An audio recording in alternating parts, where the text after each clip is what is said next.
Christmas ಹಬ್ಬದ ಪ್ರಯುಕ್ತ ಈ ಒಂದು ಸಂದರ್ಭದಲ್ಲಿ ಕ್ರಿಶ್ಚಿಯನ್ ಸಮುದಾಯದ ಜನರಿಂದ ಪಂಚಾಯಿತಿ ಮುಂದೆ ನೀರಿಗಾಗಿ ಹೋರಾಟವನ್ನ ಮಾಡಲಾಯಿತು. ಕ್ರಿಶ್ಚಿಯನ್ ಸಮುದಾಯದವರ ವಾರ್ಡ್ಗೆ ನೀರು ಬಿಡದ ಕಾರಣ ಗ್ರಾಮಸ್ಥರು ಪ್ರತಿಭಟನೆಯನ್ನ ಮಾಡ್ತಿದ್ದಾರೆ.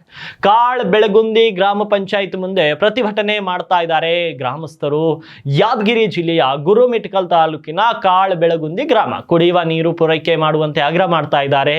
ನಾಳೆ ಕ್ರಿಸ್ಮಸ್ ಹಬ್ಬ ಆದ್ರೂ ಕೂಡ ಅವರಿಗೆ ಕುಡಿಲಿಕ್ಕೆ ನೀರಿಲ್ಲ, ಕೂಡಲೇ ನೀರಿನ ಸಮಸ್ಯೆ ಪರಿಹರಿಸುವಂತೆ ಆಗ್ರಹವನ್ನ ಮಾಡ್ತಾ ಇದ್ದಾರೆ.